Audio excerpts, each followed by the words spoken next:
Before I put anything on the screen, I just want to be clear. I don't care what model shoe it is or isn't. As far as I am concerned, the defence had that bag with the shoes in it in their possession to inspect what model shoes they are. The fact that it was never raised in court indicates to me there's nothing wrong with the model of the shoes. And for the purpose of this demonstration, I want you all to take a flashlight out and shine it on two different pairs of shoes and tell me if your flashlight behaves differently if it's pointing at Nikes or if it's pointing at Adidas. I think you'll find the flashlight doesn't care. So, with that said, let's get on with the demonstration. Despite the chances of Buckley's a none of getting my son to pay attention for more than 5 seconds on a true crime topic, turns out Buckley's was in my favour this week. So, it is with great pleasure that I present to you 2 sneakers, one with a white sole and one with a black sole. And I'll just point out, when we started this exercise, Causa was of the opinion that this photograph was absolutely showing a black sole. And I'll tell you where he landed when I'm finished the demonstration. To set up the lighting, I described to Causa where CERT team testified they had set up their vehicles, shining their lights across the crime scene. And so, by studying the photographs and the direction of the shadows in the photographs, he was able to position 2 headlights in the approximate direction and distance that the shadows were being cast.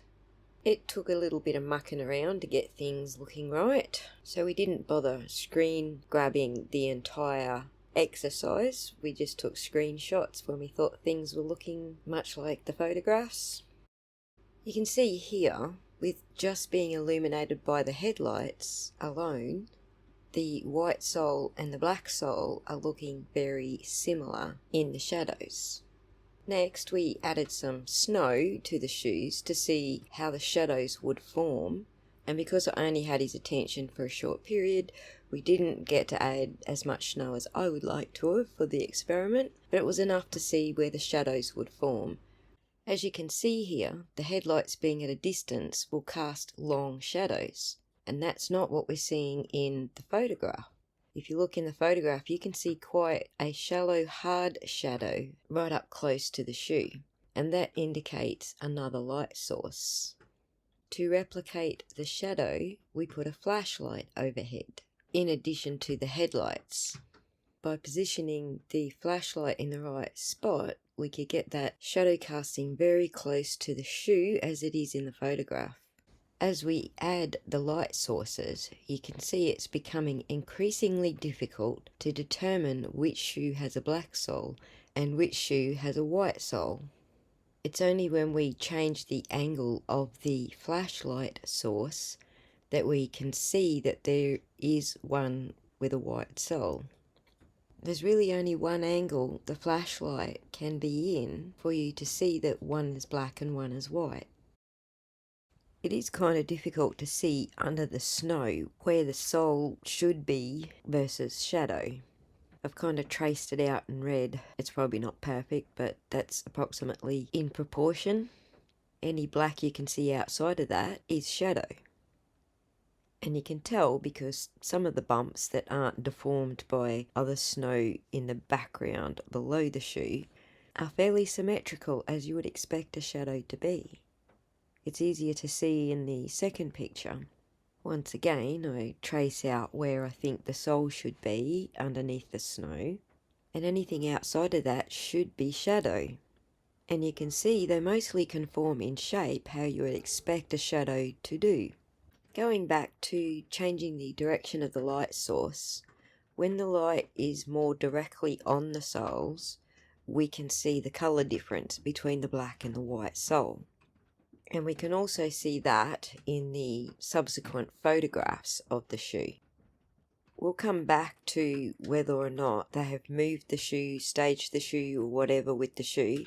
Right now we're just looking at lighting and shadows, and whether or not the direction of our simulated lighting matches what we're seeing in the photographs in their change of direction for the lighting as well. And I'm not sure that you can, but I can see that we are getting a similar lighting effect, where the shoe sole is lighter when the light is more directly on the shoe sole. As for staging, I want you to pay particular attention to this clump of snow here on the instep of the shoe. It does appear to be the same clump in the second photograph in the instep of the shoe. It does appear to be the same clump of snow when we can clearly see that the sole is white. The closest and clearest example would be this last one, where we're seeing every bump in the snow close up and defined. So no, I don't think the cops were smart enough to plonk a bit of snow in the exact same spot for every photo. There's probably other details that you can compare between the photos, like the smaller clumps in the background, for example. Given the sloppiness of this entire investigation and the idiocy in which they planted evidence all over the joint haphazardly that didn't really match any pattern, I just can't see them paying such close attention to detail for this tiny little clump of snow to appear on the same photos. For me, that seems like giving them way too much credit. Don't get me wrong, there's some sus shit going on with these shoes, but the wrong model and a black sole is not part of it, as far as I'm concerned. And I did promise to give you my son's synopsis on the black sole shoe. At the end of all the testing, he wasn't sure. And of course, by the time we got to the end of all the testing, I'd lost his attention again, so there was no, hey, look at the little clumps of snow in the instep. I tried, but he looked at me and went, Mom, I'm watching a zombie movie, like, hello. Anyway, the sus stuff that's going on with the shoes is there was blood on them, and we know that sneaker was not there on the curb when the ambulance came. I don't think the CERT team were in on the joke. I think the whole point of the CERT team was that they weren't in on the joke and they were meant to find the planted evidence. And they were meant to be grossly inept at documenting where the evidence was found. And finally, I do think those shoes were cleaned. But I'll save that for another video, because it involves a lot more than just the shoes alone.